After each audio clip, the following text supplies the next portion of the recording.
بسم اللہ الرحمن الرحیم۔ سقراط ایک طویل مدت سے روز رات کو ایک خواب دیکھ رہا تھا۔ خواب یہ تھا کہ ہنس کا ایک خوبصورت بچہ اس کے سر پر منڈلاتا رہتا تھا اور اس کی چونچ میں پھولوں کا ایک خوبصورت ہار ہوتا تھا۔ وہ ہنس کا بچہ پھولوں کا ہار سقراط کے گلے میں ڈال دیتا، پھر ایک سریلا گیت گاتا ہوا غائب ہو جاتا۔ سقراط یہ خواب بار بار دیکھ چکا تھا۔ جب بھی وہ یہ خواب دیکھتا پریشان ہو جاتا۔ ہنس کے اس بچے سے ملاقات کا اشتیاق دن بدن بڑھتا جا رہا تھا۔ ایک دن سقراط ایتھنز کے بازار سے گزر رہا تھا کہ ہنس کے بچے کا گیت اس کے کانوں میں پڑا۔ اس نے مڑ کر دیکھا، چوڑے شانوں والا ایک بچہ وہی گیت گنگنا رہا تھا۔ سقراط نے لپک کر اس بچے کا ہاتھ تھام لیا اور پھر مرتے دم تک اس کا ہاتھ نہیں چھوڑا۔ یہ چوڑے شانوں والا بچہ کوئی اور نہیں بلکہ پلاٹو یعنی افلاطون تھا۔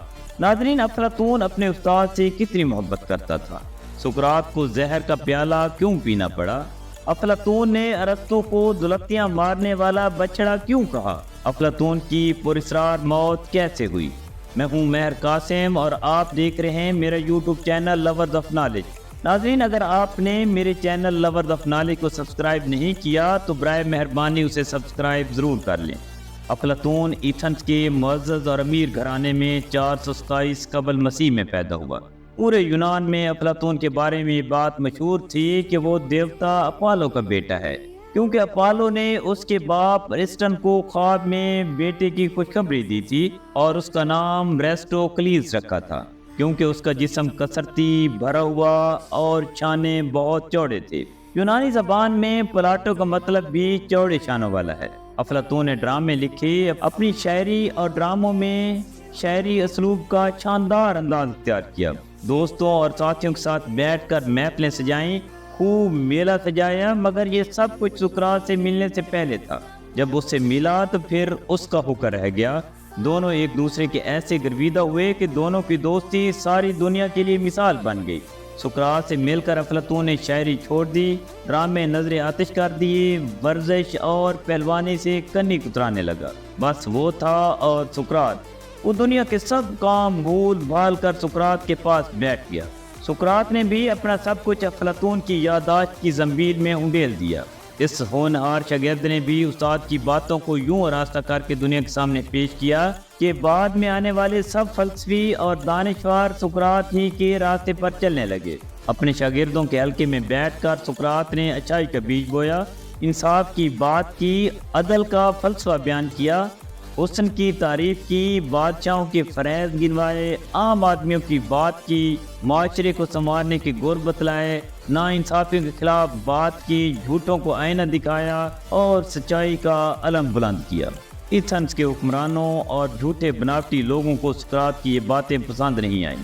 انہوں نے سقراط کا گھیراؤ کیا، جھوٹے الزامات لگائے۔ ایتھنز کے سب جھوٹوں نے مل کر سچ کو زہر کا پیالہ پیش کر دیا۔ سقراط نے ہنستے ہنستے زہر پی لیا اور حیات جاوداں پا لی۔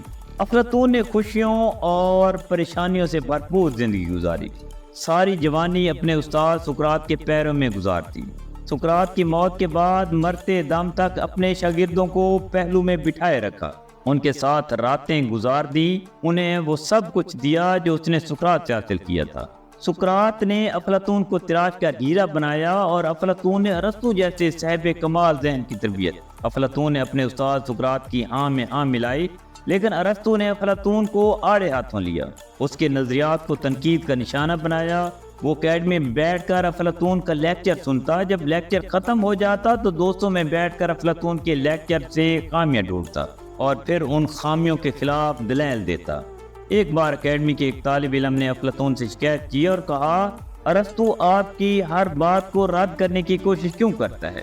افلاطون نے مسکرا کر ناراض شاگرد کا غصہ دور کیا اور پھر کہا، دراصل ارسطو وہ بچڑا ہے جو اپنی ماں کا سارا دودھ پی کر اپنی ماں کو دلتیاں مار رہا ہے۔ افلاطون 80 سال تک بڑی ہنگامہ خیز اور خوشگوار زندگی گزارتا رہا۔ ایتھنز کے لوگ اسے magnificent old man of the world کے لقب سے یاد کرتے تھے۔ سقراط کو جب موت کی سزا سنائی گئی تو افلاطون بیمار تھا۔ بیماری کے باوجود اس نے دوستوں سے مل کر جیل کے دروغے سے بات چیت کی کہ وہ سقراط کو فرار ہونے کی اجازت دے دے۔ تاکہ وہ ساتھ والی ریاست میں جا کر پناہ لے جہاں ایتھنز کے قانون لاگو نہیں ہوتے تھے، لیکن سقراط نے یہ بات نہ مانی اور زہر کا پیالہ پی لیا۔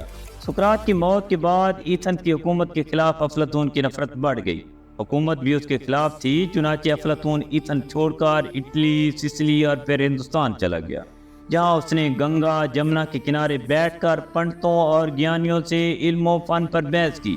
بہت کچھ انہوں نے دیا اور بہت کچھ ان سے حاصل کیا۔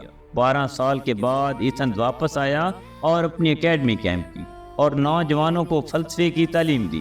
زیتون کے درختوں کی چھاؤں میں بیٹھ کر اپنی بے مثال کتاب ریپبلک لکھی۔ افلاطون کی یہ کتاب اپنے مواد اور موضوع کے اعتبار سے فلسفے کی تاریخ کا اہم ترین ستون ہے، اور عہد کے انسان نے اس سے اپنی فکری پیاس بجھائی ہے۔ یہ 347 قبل مسیح کی ایک رات تھی۔ افلاطون کے ایک شاگرد کی شادی تھی۔ افلاطون اس کی شادی میں شریک ہوا، ساری تقریب میں کرسی پر بیٹھا رہا۔ صبح تقریب ختم ہوئی تو شاگرد موج مستیوں سے فارغ ہوئے اور اپنے استاد کی کرسی کی طرف بڑھے، لیکن یہ کیا، افلاطون تو کب کا مر چکا تھا۔ کسی فلسفے کے طالب علم نے کیا خوب کہا ہے کہ افلاطون سے پہلے تاریکی اور اس کے بعد روشنی نظر آتی ہے۔